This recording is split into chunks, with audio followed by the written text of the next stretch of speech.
Bueno, perdón por haber llegado un poco tarde. Estamos hoy en nuestro estudio de Bereshit, Génesis, como lo llama la gente, basados en la Septuaginta y los nombres que les pusieron ahí a los libros. Hoy es el día 28 de Sivan del año 5775, 15 de junio del 2015, y seguimos con nuestro fabuloso y rimbombante estudio. Estamos en el capítulo 2, en el Pasuk 17. Habíamos explicado sobre el tema de los árboles que estaban en el jardín del Edén. Dijimos que Adán tenía que comer de todos los árboles. Eso incluye al árbol de la vida. Y después, entonces, comerse también al árbol del conocimiento. El problema fue que Adán comió del árbol del conocimiento antes de comer del árbol de la vida. Y ese fue el motivo por el cual las cosas están como están. ¿No probó ninguno otro antes? No tengo idea, capaz que sí. Pero antes, por ejemplo, antes de que llegara Java, él pudo haber comido varios, pero hasta que no fue creada Java. No entiendo, Java todavía no apareció, así que no sé. Bueno, los árboles estos, ¿qué significa que tenía que comer primero del árbol de la vida y después del árbol del conocimiento? Sí. Creo que hay una discusión en el Talmud que dice que qué fruta ¿En fue. el qué? Una discusión en el Talmud de, Sí. de cuál fruta fue. Ujú. Pero entonces, si fue espiritual, no hubo fruta. Seguro. Por eso lo que dice Talmud también es simbólico. ¿Sí? ¿Qué pasa? No es algo tratar de. O sea, podría decir que también fue material. No, porque el cuento no es material, es en el Gan Eden y no es un lugar material. Pero los sabios para qué dirían material. Yo pregunto a vos, ¿los sabios para qué dirían qué fruta es? ¿Qué sentido tiene? Si no es algo espiritual y cada fruta representa algo. Por ejemplo, cuando dicen que es la uva, están diciendo que el motivo por el que la persona cae en este mundo es el vino y el alcohol. Cuando dicen que es el trigo, lo que están diciendo es que la persona, por tal de conseguir su sustento y su comida, termina cayendo en todo tipo de pecados. Así también con cada una de las frutas tiene un mensaje ético, cada una de las frutas que ellos dicen. Y ese es el simbolismo del Midrash. Así como la gran mayoría de los Midrashim son en general simbólicos, nunca son literales. A veces son literales algunos. ¿Sí? Los Midrashim en general no son literales. Pero Y menos cuando hablamos del Gan Eden, que son cada cosa es espiritual. en absoluto no se podría decir que es material. No. Ok. Vamos a ver más adelante igual que el Gan Eden tiene una expresión física en este mundo, que es la tierra de Israel. Vamos a ver igual más adelante eso. Pero el cuento del Gan Eden es espiritual, no es en este mundo. Como explica también, por ejemplo, Rabbi Abraham Azulay. Rabbi Abraham Azulay, que fue un cabalista, autor del libro Gesed de Abraham, abuelo del Jidá, si no me equivoco, que es Rabbi David Azulay, ¿no? Que también un cabalista sefaradí muy importante, autor de muchísimos libros, muy famosos. Rabbi Abraham Azulay, autor del Gesed de Abraham, capaz me estoy equivocando con lo del nieto o esto, pero me parece que no. El Ariz, seguro, ahora que lo pienso. Bueno, no importa, deben ser relacionados, no son nietos, deben ser relacionados entre ellos. No importa. Rabbi Abraham Azulay, autor del Gesed de Abraham. No dije, yo me confundí el nombre, dije David. Abraham dije al principio, ¿no? Ok, entonces, Rabbi Abraham Azulay, autor del Gesed de Abraham, que es un libro de Kabbalah anterior al Arizal. Sobre ese libro dijo el Arizal que es un libro escrito con Ruach HaKodesh. Es un libro escrito con inspiración divina. Y ahí el Gesed de Abraham explica que todo el cuento del Gan Eden no se refiere a algo que pasó en este mundo, sino que es algo espiritual. Y ahí la vida Abraham Azulay también explica que en realidad el pecado de comer del árbol es lo que pasa con cada alma al nacer. ¿Sí? Lo que pasó por primera vez con la primera alma que bajó al mundo es cada alma que baja al mundo. Siempre lo mismo. Desde arriba se le hace pecar como si fuera, y eso hace que el alma termine bajando a este mundo físico. Entonces es que también los cabalistas lo entienden como algo que no es literal. No solamente Rabbi Abraham Azulay, también el Tzemach Tzedek, el tercer rebe de Chabad, en su libro Derech Mitzvoteja, dice que el Gan Eden no es en el plano físico. Todo el cuento del Gan Eden es en un mundo superior. Así que también ahí tenés que no es literal. Ahora, por ejemplo, hay un lugar donde se dice que el Gan Eden es físico, que es el Ramban, Nachmanides. Pero cuando Nachmanides dice que el Gan Eden y el Gehinom, él dice ahí que el Gan Eden y el Gehinom son físicos, lo que está diciendo ahí no es que son en este mundo, sino que lo que él está tratando de decir es salir en contra de la línea filosófica del Rambam. El Ramban, Nachmanides, muchas de las cosas que dice las escribe en contra del Rambam, Maimónides, porque el camino filosófico termina llevando, si entendía él, terminó llevando a las personas a exageraciones muy, muy grandes en conceptos abstractos, y que la gente creía que muchas cosas que la Torah dice no son en realidad, en absoluto, literales, sino que todo es un símbolo. Y de ahí se llegaron a muchas cosas que son incorrectas por no poner un límite en dónde llega lo literal y en dónde no, como por ejemplo nosotros hacemos, que entendemos que en el momento que Adán baja, ya empieza la historia literal. Pero cuando la persona entiende que todo es abstracto y lo lleva a otros lados, entonces termina exagerando. Entonces hubo gente que dijo que el Geinom no existe y que el Gan Eden no existe y son todos conceptos intelectuales. Entonces el Ramban sale en contra de esa línea filosófica a explicar, no, son lugares que existen de verdad, pero él no quiere decir que el Gan Eden es acá, en este mundo, el cuento es acá en este mundo, ni que el Gehinom es acá en este mundo, etc. El Nachmanides del Rambam. Nachmanides es Ramban y Maimónides es el Rambam. Rambam. ¿Sí? Ramban, la vimos en Nachmanides. Rambam, la vimos en Maimónides. El Rambam escribió del Rambam. ¿El qué? El Rambam escribió del Rambam. El Ramban. Nachmanides escribe como respuesta al Rambam. ¿Sí? Maimónides. Nachmanides es un cabalista, Maimónides es un filósofo. Por tanto, Nachmanides como cabalista ataca ciertas ideas filosóficas y por eso a veces también exageran las cosas que dice para salir en contra totalmente de la idea filosófica. A veces dice que hay cosas que escriben ciertos filósofos que está prohibido creer en ellas, que son sabios de Israel. ¿Cómo puede decir que lo que dice tal está prohibido creer en eso? Entonces, cada uno siempre exagera para ir en contra de la otra idea en la que se puede llegar. ¿Por qué? Porque cada uno tiene un propósito diferente. El Lama se esforzaba mucho en que la gente se salga del pensamiento material y literal y que tenga todo tipo de supersticiones. Entonces hace las cosas muy abstractas. Y en Ramban, al contrario, le tiene miedo a la demasiada filosofía, entonces hace las cosas un poco más materiales. Pero hay que saber balancear entre los dos. Por ejemplo, a través de la historia, ustedes saben que el Rashba, el Shlomo Ben Aderet, si no me equivoco, él fue un gran sabio que hizo una prohibición de estudiar filosofía hasta tal edad, ¿sí? Hasta los 20 y algo, no me acuerdo. ¿Y por qué? Porque la gente estudió la guía de los perplejos, todo tipo de sabios de Israel, filósofos, y llegaron a conclusiones totalmente exageradas, a tal punto que decían que Abraham y Sarah no existieron nunca, sino que representan a la materia y el espíritu, y todo tipo de cosas por el estilo. Ahora, Abraham y Sarah, ¿existieron o representan la materia y el espíritu? Existieron. Y también representan la materia y el espíritu, lo dice el Zohar. Entonces, ¿por qué Rashba prohíbe estudiar de esa manera? Prohíbe estudiar de esa manera porque la gente llegó a creer que son solo materia y espíritu.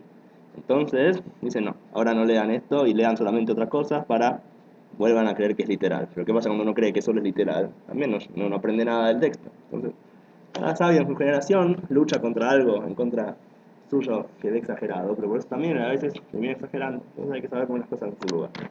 Bueno. Entonces, ¿qué pasa con el árbol de la vida y el árbol del conocimiento? El árbol del conocimiento, ¿qué representa? Representa lo que uno sabe. saber muchas cosas, saber aprender física, matemática, biología, historia, química, conocimiento, conocimiento, conocimiento. Todo ese conocimiento que es, son kelim, son recipientes, son datos, es contenido, pero contenido sin vida. Son ideas, ideas, ideas, ideas, ideas, ideas que se juntan.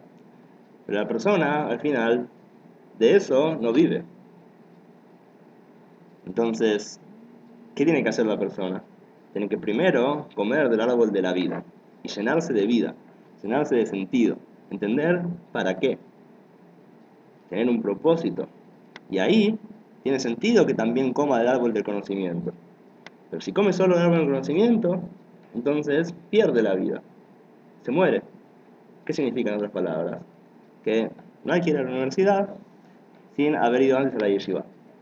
No hay que ir a la yeshiva, entender para qué uno hace las cosas, sentir el motivo, llenarse de propósito, y ahí tiene sentido que vayas a la universidad, aprender miles de cosas, aprender cómo funciona el mundo, aprender un trabajo, etc.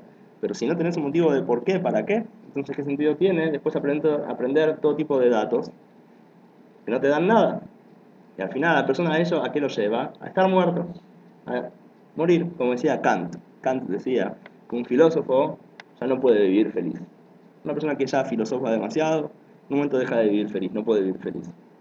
Porque tanto pensar sin estar conectado con la vida cuesta. Por eso dice Rav Kook también que a la gente en general no le gusta la filosofía. ¿Por qué la gente no aprende filosofía? La gente en general son religiosos. Los filósofos no son la mayoría de la sociedad, sino la mayoría de la sociedad son gente religiosa en general.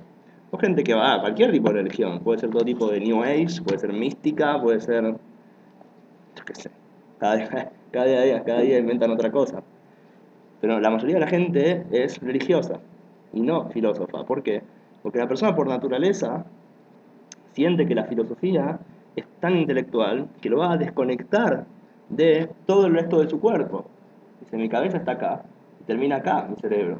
Todo el resto de mi cuerpo me desconecto de él si me ocupo solamente de filosofía.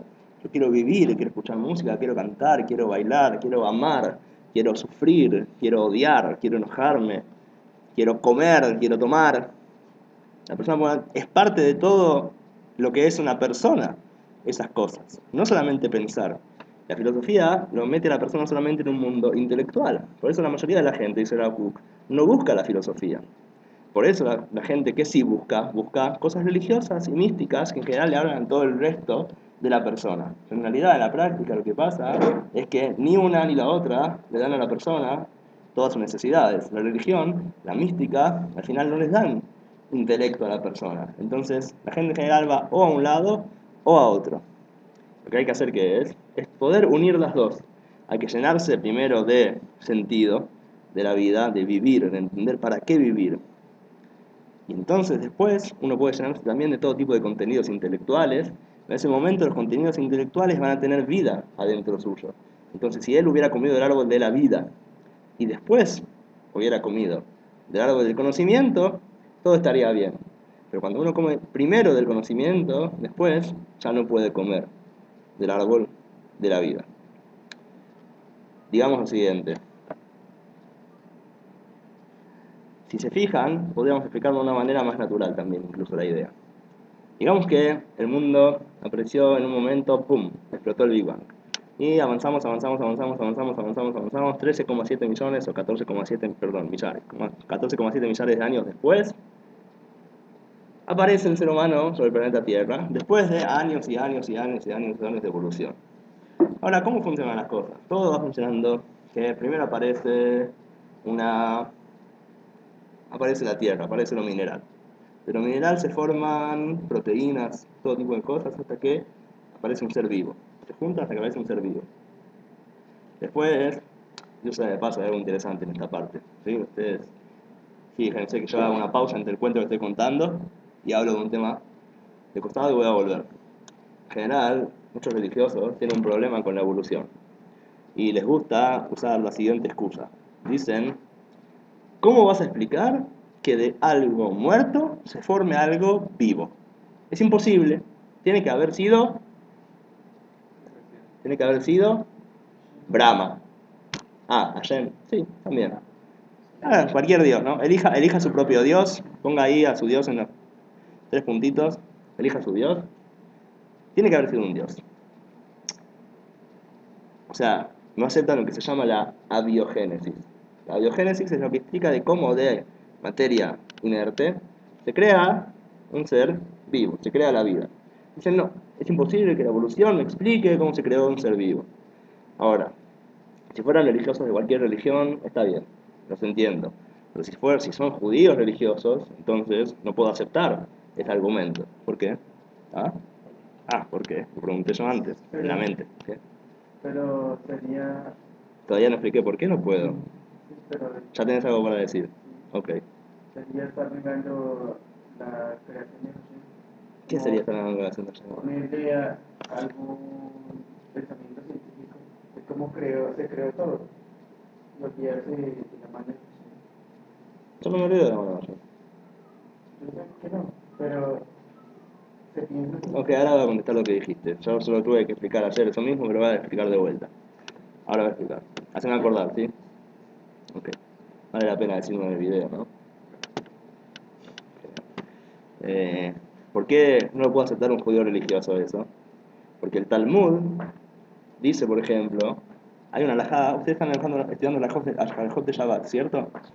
Ok. ¿Escucharon sobre los piojos en la halajá? Sí. ¿Sí? ¿Qué dice la halajá sobre los Pueden piojos? matar. Que se pueden matar. Se pueden matar. ¿Por qué? Porque se consideraba que nacían del cuero cabelludo Porque nacen de la del cuero cabelludo, pero ¿qué explican ahí? Significa que nacen de la pudredumbre, de la suciedad. Sí, también se habla en el Talmud de una rata que se forma de la tierra. que es asexual. Ahora, ¿qué vemos de ahí? Que los sabios aceptan que de materia muerta se cree la vida, se cree algo vivo, ¡puc!, de repente. Así que no me vengan a negar la biogénesis, señores religiosos judíos que creen que lo que dice el Talmud, que de la tierra se forma una rata, o de que la pudredumbre se forma un piojo. ¿Cuál rata? ¿Cuál rata? No sé, el Talmud habla ahí de una rata. Ahora, yo les pregunto a ustedes, Ya. ¿el piojo de dónde sale? Del huevo. El huevo. ¿Y el huevo qué no pone? La gallina. ¿Quién? La gallina. No, el huevo del pojo, del piojo, La piel. La piojita. la pioja. Entonces sí tiene padre y madre. Beta. Entonces, ¿qué se hace con esa alajá? Porque no sabían. ¿Ah, los sabios no sabían? No sabían. ¿Los sabios no sabían cómo se creaban las cosas? Pues sí, no sabían por qué. No tenés vergüenza, ¿ah? O tal vez. Tradición oral. ¿Estás diciendo que los sabios se equivocaron? No, ¿No? Sí, sí. sino que. ¿Por qué? ¿No podés decir? ¿Por qué no podés decir que los sabios se equivocaron? ¿Qué problema hay? Respeto a los sabios. ¿Qué tiene que ver con el respeto a los sabios? Al contrario, el respeto de los sabios es que ellos esperaban. Que si vos te das cuenta que se equivocaban, se los hubieras dicho. Si no se los hubieras dicho, les hubiera faltado el respeto. Ellos pensaban que no era un animal Ellos pensaban que no era un animal, porque no venía no sabían que porque no venía- sabían que en realidad sí venía de padre y madre, ¿cierto?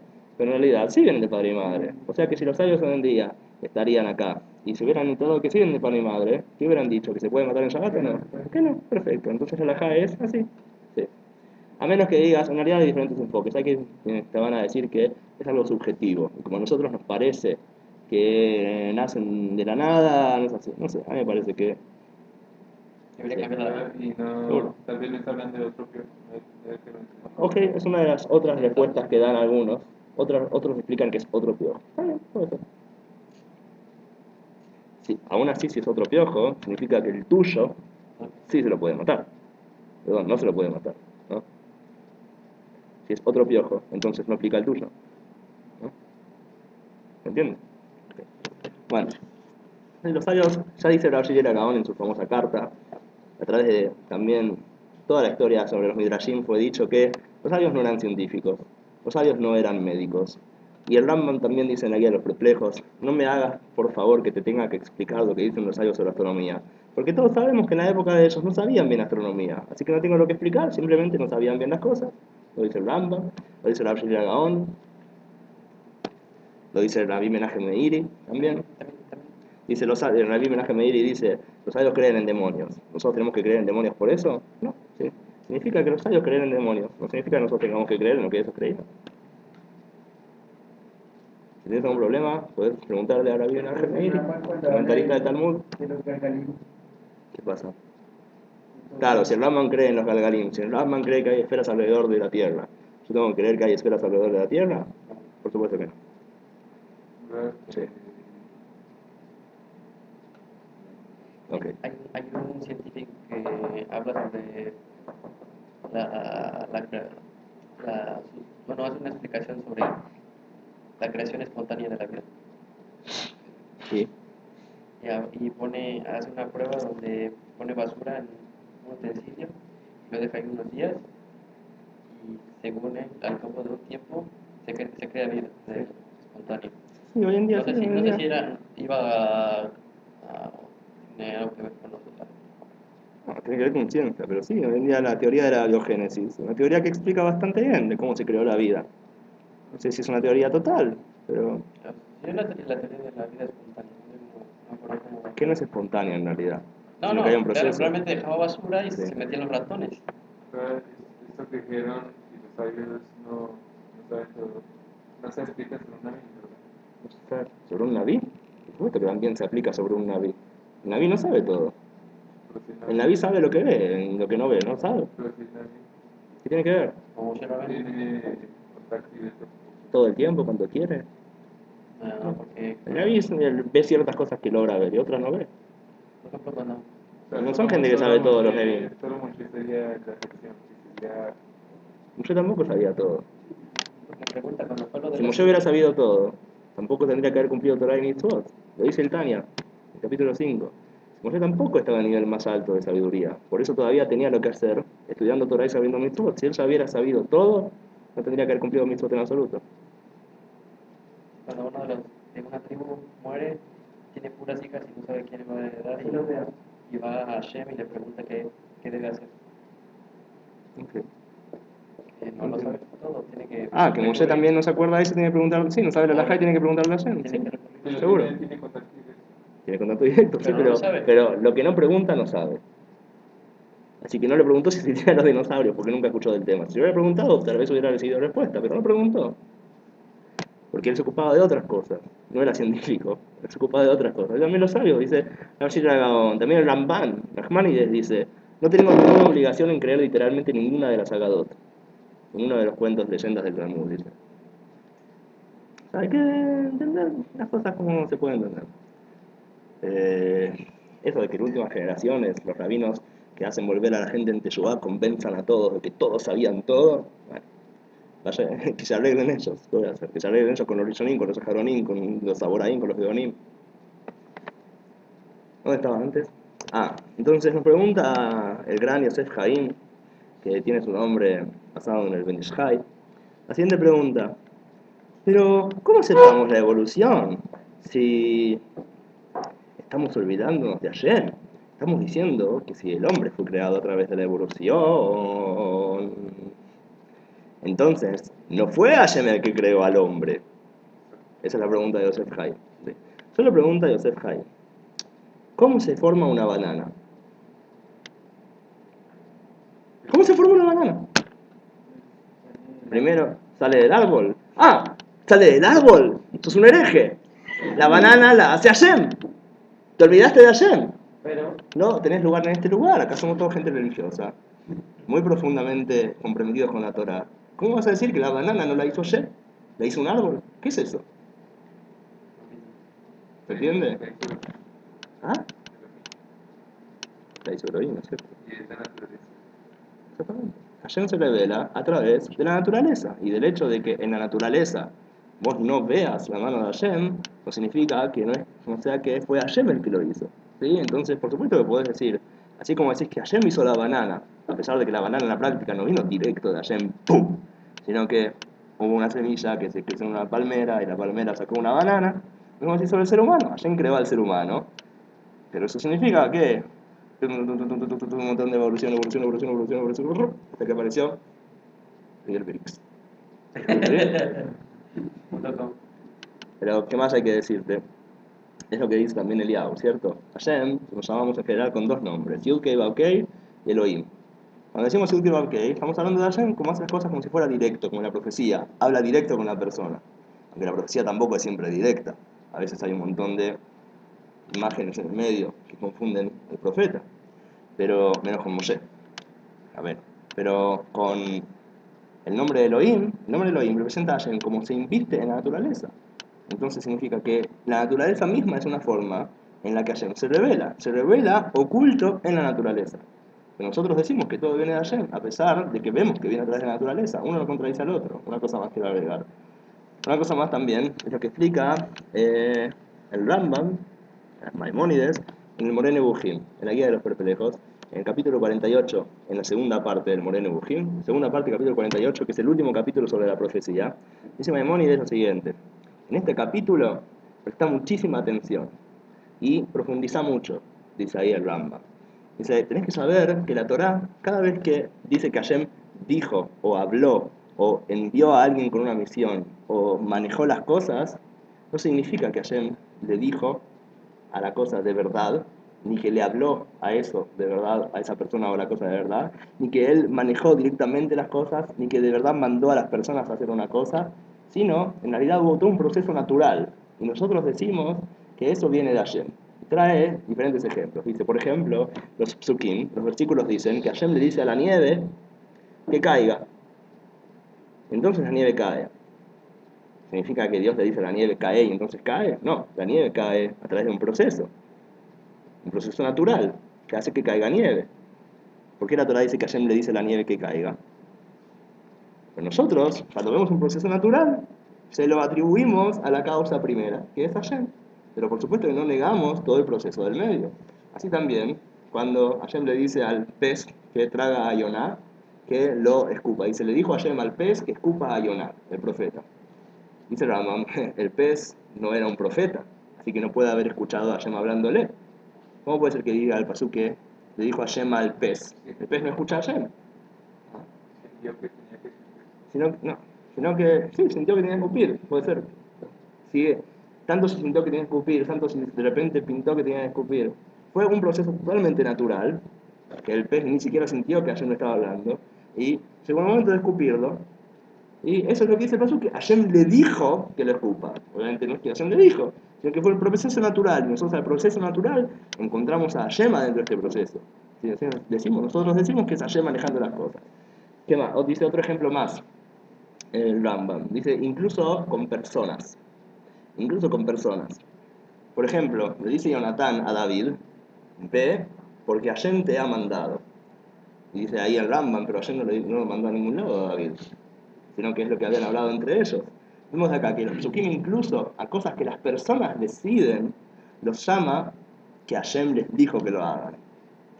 Y de acá, dice el Rambam, de acá, esto aplicarlo a los demás casos que no te estoy nombrando. El que entiende el secreto de acá puede entender muchas cosas importantes de Maimónides, pero ¿cómo lo voy a revelar yo si el Rambam prohíbe revelar sus secretos? Pero es como Entonces, se entiende que lo mismo con la evolución, ¿sí? Hashem hizo al ser humano, y todo en realidad es un proceso totalmente natural. o sea, que hay milagros de Elohim y milagros de Dios. Podría llamarlo de esa manera si querés. Sí, sí, sí, sí.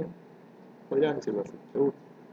En Hasidut está traído, el Rav Kook también dice que los milagros que vienen de Yud Keva Ok son para revelar que en realidad lo que pasa a través de Elohim también son milagros. ¿Sí? O sea, cuando Hashem aparece directamente, es para que entiendas que también cuando Él no aparece directamente, es Él. ¿Ok? ¿Me querías decir algo? ¿Sí? Ah, ok. Ok. ¿Qué querías? Ah, ok. Ah, ¿Qué ya, querías? ya me acuerdo. Ok.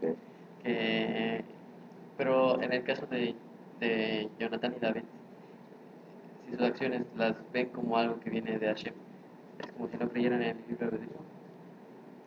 Mira, de hecho, sobre este capítulo, en la segunda parte de Moreh Nebuchim, capítulo 48, ya a través de la historia se escribieron diferentes comentarios. Y en la academia, hace unos años, hace ya bastantes, un profesor muy importante, falleció ya me parece, Shlomo Pines, él escribe sobre la guía de los perplejos y sobre muchas cosas. Él escribe que la conclusión para él de este capítulo es que en realidad no hay libre albedrío. Así que tuviste el mérito de llegar a la conclusión a la que llegó el profesor Shlomo Pines. La pregunta es si de verdad es lo que el Rambam quiere decir ahí. No sé, habría que ver bien ahí de adentro del capítulo, no es el momento.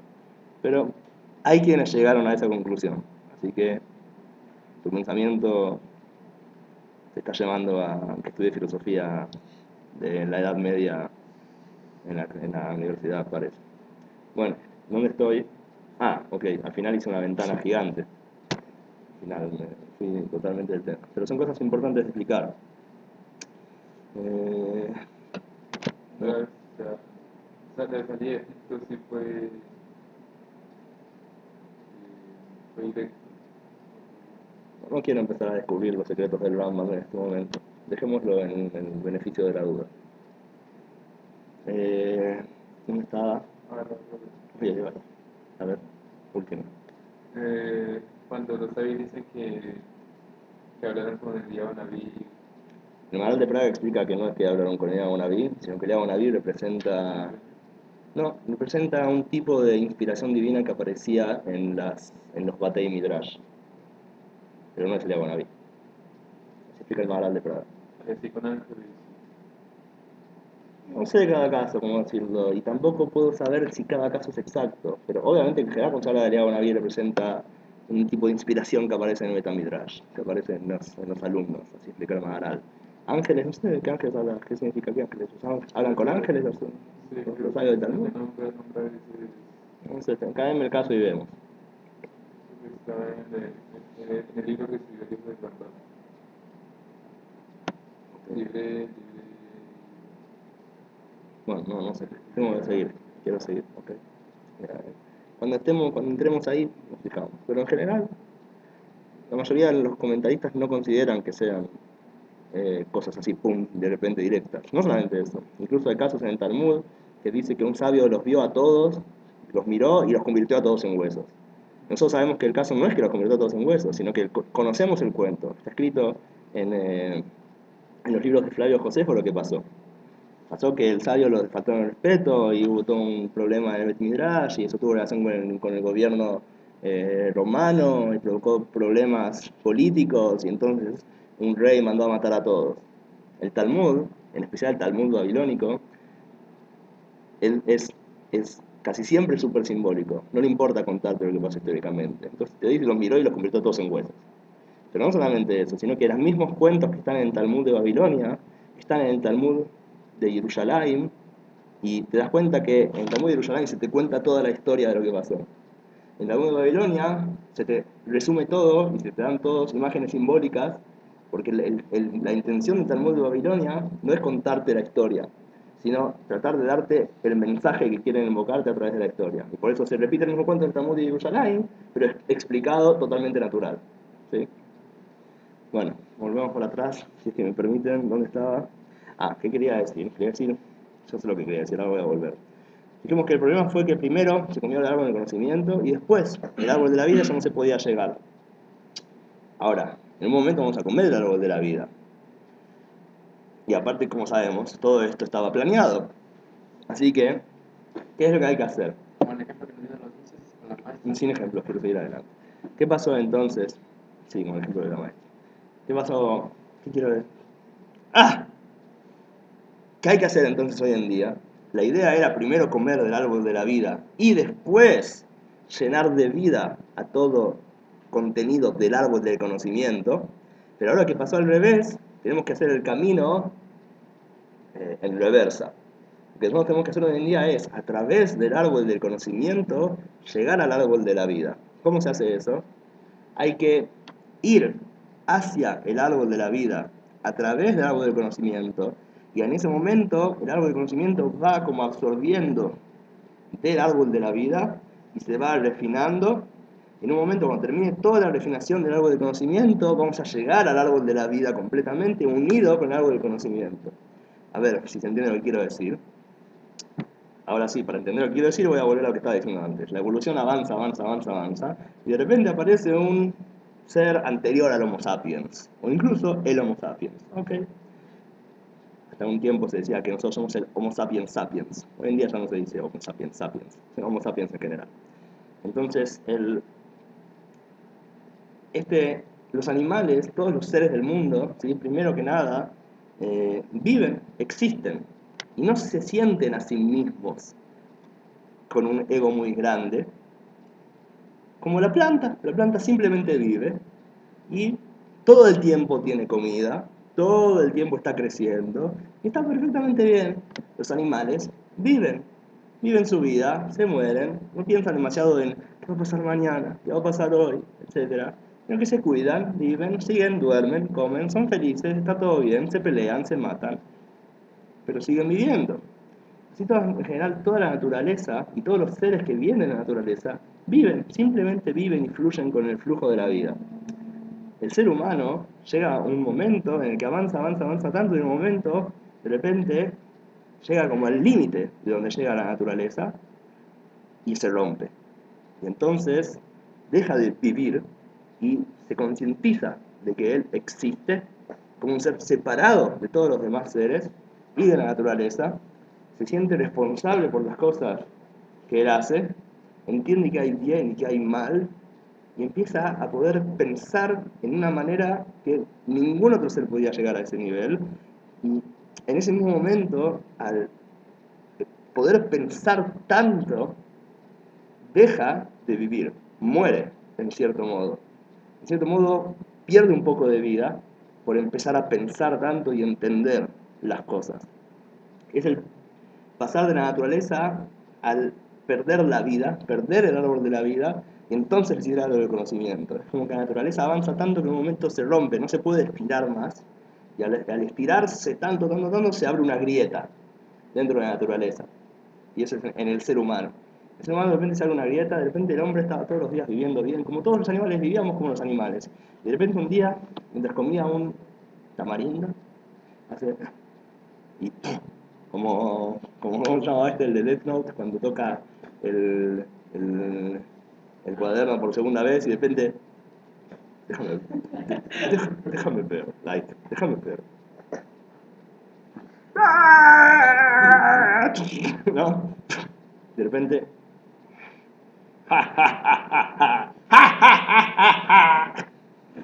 Difícil de olvidar, ¿no? Bueno, lo mismo le pasa al ser humano. El ser humano vive, como un animal, perfectamente bien, todo está bien, no hay problemas, todo feliz. Y de repente come del árbol del conocimiento, ¿qué? Puede ser trigo, por ejemplo, y de repente dice, ¿qué es esto? ¿Dónde estoy? ¿Qué está pasando? Y empieza a preocuparse y tener problemas existenciales, y tener que ir a comprar libros a la librería y preguntarse qué está pasando. En realidad, esto nos pasa a todos. ¿Sí? Vivimos la vida como niños, felices, no tenemos preguntas, jugamos con toda nuestra fuerza, con toda nuestra energía, estamos totalmente en el parque disfrutando, encontramos nenes que no conocemos y nos hacemos amigos al instante, no tenemos problemas, nos peleamos, lloramos y volvemos a jugar, vivimos con toda la vida, con toda la energía. En un momento nos crecemos y como que nos estiramos tanto y se nos hace una grieta y dejamos de vivir como vivíamos antes, pero empezamos a pensar muchísimo. Entonces entiendan que el empezar a poder pensar tanto y entender tanto nos saca un poco de vida. Es lo mismo que pasa acá. El árbol de la vida desaparece, la persona muere un poco y eso hace que entra el árbol del conocimiento. En realidad es lo que también siempre les digo. La naturaleza es un círculo. El círculo como que en un momento se abre y entra la línea, que es la ética de la persona, la jerarquía, el alma de la persona. Entonces fíjense que la persona es parte de la naturaleza y de repente, ¿qué es el momento que Adán baja al mundo? En el momento en que entra el alma, al mismo tiempo fue que el ser humano llegó a lo máximo que podía haber llegado. En ese momento que llegó a lo máximo que podía haber llegado evolucionalmente, se abrió y ahí entró Adán. Ahí le entró el alma y se concientizó, empezó a sentir ética y responsabilidad. Y un poco murió, pero por otro lado empezó a entender, empezó a pensar. Ahora, ¿qué tiene que hacer la persona? La persona quiere volver a vivir, pero es demasiado tarde, comió del árbol del conocimiento, no puede dejar de pensar. Hay gente que sí hace eso, hay gente que se equivoca y dice, estoy pensando de más, ¿qué hay que hacer? Hay que dejar de pensar para volver a vivir. Hay que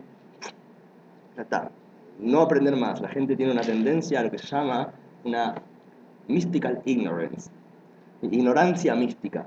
La gente cree que cuanto más ignorante soy, cuanto más bestia soy, cuanto menos sé, más cerca estoy de Dios. La gente tiene una tendencia a sentir que solo puedo volver a vivir si dejo de pensar, pero lo que no entiende es que esto está planeado por Dios, y Dios quería que colma el árbol de conocimiento. ¿Para qué? Para llenarlo de vida. Entonces, ¿qué hay que hacer? Hay que ahora, a través del árbol de conocimiento, llegar al árbol de la vida. ¿Qué significa? Que hay que aprender y aprender, aprender y estudiar, y que el estudio me lleve a vivir. En ese momento, uno, la vida con el conocimiento. A ver si puedo explicarlo de esta manera más práctica. En general, en el judaísmo mismo, por ejemplo, hay diferentes técnicas de cómo llegar a unirse a Dios, a anulación con Dios y sentir conexión con el Creador. Y hay diferentes escuelas, pero todas más o menos entienden que hay que hacer diferentes cosas, técnicas específicas para llegar a sentir conexión con Hashem. Por ejemplo, en el Hasidut de Comarna, se piensa en nombres divinos y se los mezcla en la mente y se piensa en diferentes formas hasta llegar a un estado de apego. O en Chabad. En Chabad, ¿qué se hace? Se estudia Hasidut, un Hasidut que es muy intelectual. Chabad es justamente el Hasidut más intelectual, por eso se llama Chabad, Chokhmah Binah Da'at, el Hasidut intelectual, y entiende que a través de estudiar las ideas del Hasidut intelectualmente, luego a través de meditarlas y contemplarlas, uno va a llegar a un estado de anulación. Uno llega a un estado de anulación a través de la meditación y de apego con el Creador y volver a pegarse a la vida. Pero sea como sea la escuela, fíjense que todas al final que terminan diciendo que no es la idea dejar de vivir, dejar de pensar, dejar de ser como soy para volver a vivir, sino aprovechar todo el árbol de conocimiento y estos conocimientos para llegar a la vida. O sea, por ejemplo, Chabad, que es el ejemplo más fuerte de la idea, que es a través del estudio llegar a la vida, a la anulación. En otras palabras, todos los seres del mundo de la naturaleza tienen lo que se llama bitul, tienen anulación a Hashem, pero no anulación o anulación a la creación, en el sentido de que no sienten su propio ego, simplemente viven, como los niños. Los niños tienen más anulación que los seres adultos. También la gente que no sabe tiene más anulación que la gente que sabe demasiado. ¿Por qué? Porque simplemente viven sin preguntarse tanto, sin complicarse tanto, sin volverse locos. Viven la vida, eso es la anulación. La anulación no es el no existo más, no es el dejo de existir, al contrario. La persona que está anulada significa que su ego no está todo el tiempo molestándolo y entonces vive el momento, se deja llevar por el momento. ¿Cuántas veces no les pasa que están en el colectivo o en el autobús, cuando llegaron a Israel por primera vez, están en el colectivo y ven el paisaje? Dicen, wow, qué lindo paisaje, y disfrutan el viaje. Y hoy en día ya viajan en el colectivo y están así. Allá, sí, así.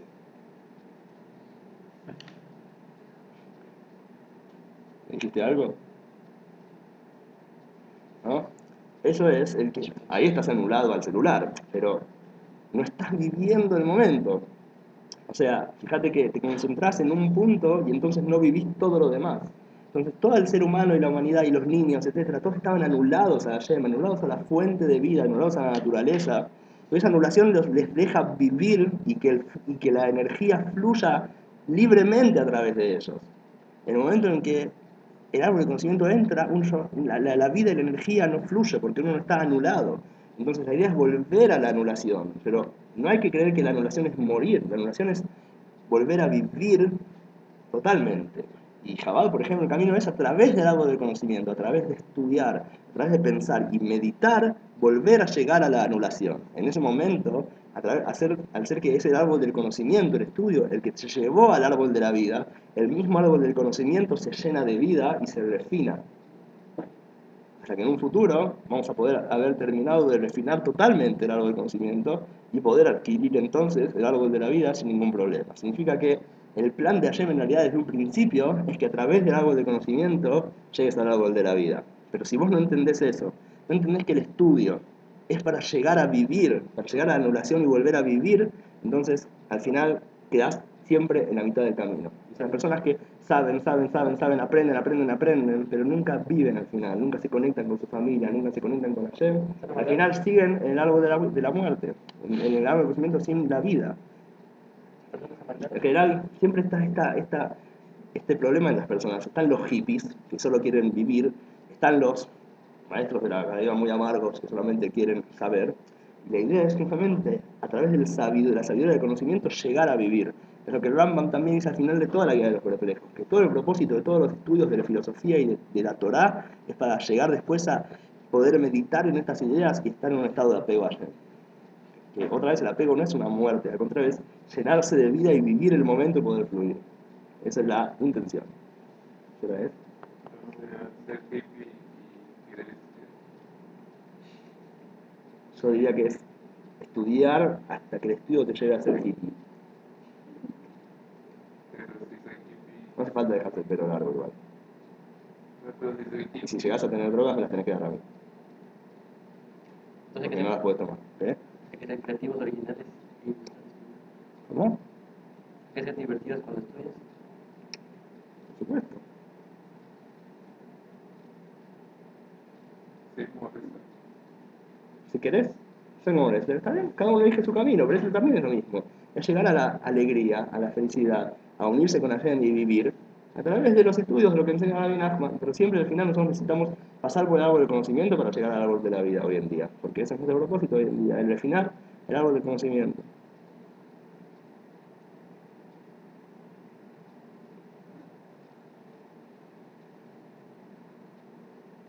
A ver si es de color. ¡Tarán!